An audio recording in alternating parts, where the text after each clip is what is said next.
Stocks are rallying today, being led by gains in energy and industrials. We have the Dow up 937 points right now, S&P up nearly 3.5%, and the Nasdaq up just around 2.5%. Now, this comes following the worst week for stocks in just about 2 months. So for more on this, I want to bring in Peter Tchir, head of macro strategy at Academy Securities. And Peter, thanks so much for being here. Let's start with your recent note that you sent over and where we stand at this point. You referenced a conversation that you had with Meredith Whitney actually back in 2008. And in that she was talking about how Wall Street tends to underestimate how creative Americans can be at, quote, gaming the system. And in 2008, it related to mortgage delinquencies. Today, you're applying it to what we're seeing play out in the labor market. Walk us through exactly what you mean by this and how you'd characterize the jobs market right now.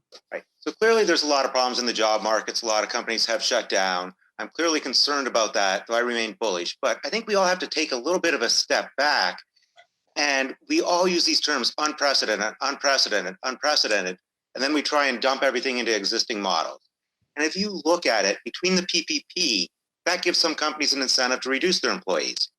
Getting relatively high unemployment insurance makes you maybe not want to work. I think we're going to start seeing companies, people do things that are gaming the system. Maybe you stay on unemployment because you make more that way, and then you go and work off the book. So I don't think we're going to get a real good sense from the jobs data. And even on top of that, right, in a typical jobs scenario, if we lost 20 million jobs, the average person gets about $350 to $400 from unemployment.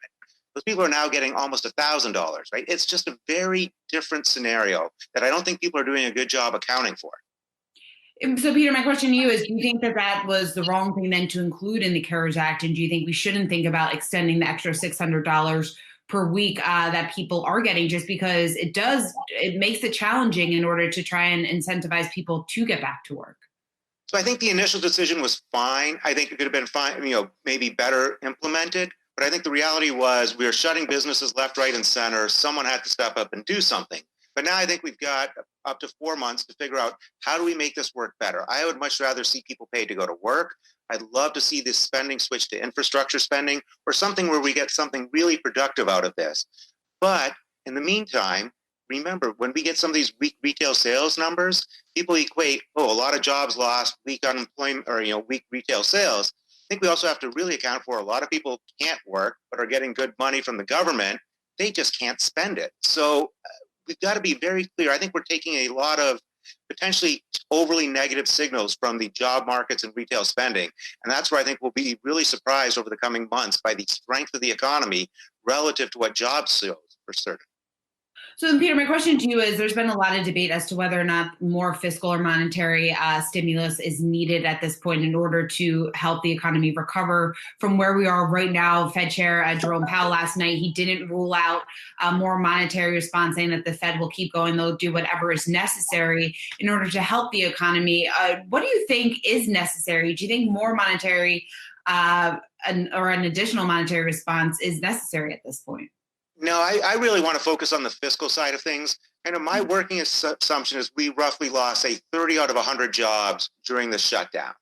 I suspect we'll get about 15 to 20 of those jobs back through reopening or replacement type jobs. That's still going to leave a hole. And I think that has to be filled by two things, infrastructure rebuild, but I'm also a big believer that we are going to see supply chain repatriation. I think that's going to be a big theme where we look at everything in the medical community. Where should we be sourcing that? Anything that Medicaid spending money for, where should we be sourcing that? Where's the military spending its money?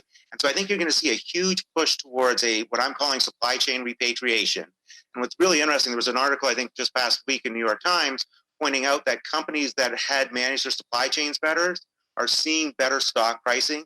I think as we see ESG evolve, I think ESG is going to get more sophisticated and say, hey, what is your supply chain? How does this look? So I think there's going to be pressure brought to bear from a bunch of things. And that's what's going to take us from those 10 to 15 jobs that don't get replaced by reopening to created in a new function, and where I'd much rather see our money spent rather than kind of this ongoing paying people not to work due to them not open.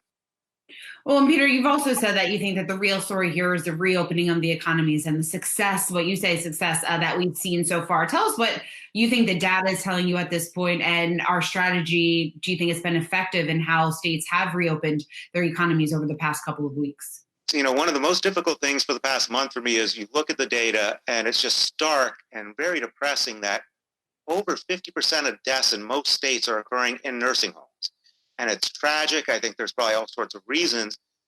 The only good thing about that, though, tells you if you start taking away just nursing home deaths, the situation looks less dire, and nursing homes are already isolated to some degree. So we should be able to reopen. And if you start adding in comorbidity factors, you start looking at age, it tells a very depressing story, but it also paints a story that shows that we should be able to reopen. We should allow people who are less subject to, the risks of the virus to find a way. And I think that's what we're seeing. And I think when to be honest, I think some of the big mainstream media, maybe a week or 2 weeks behind, still spinning a different story than what the data is showing. And I felt we were very late to shut down. I think we should have been more aggressive shutting down. I was very worried about the virus back in February. I think, though, now we might not be, reacting quickly enough. I still want to wear a mask. I want to make sure we social distance, which is why we're not going to get that full recovery. But I think there's a lot of room to open more aggressively, get things going, and the economy is going to do better, faster. If we talk about this V shape, I think we're going to see that. All right. Peter Tchir, head of macro strategy at Academy Securities, confident that we could see a V-shaped recovery. Thanks so much for joining. Thanks a lot for having me. Hey investors, Zach Guzman here. Are you interested in learning more about the markets and getting the latest financial news? Well, then click right here to subscribe to our Yahoo Finance YouTube channel. Get the latest up-to-the-minute market analysis, big interviews in the world of finance, and information on how to manage your money every day wherever you are.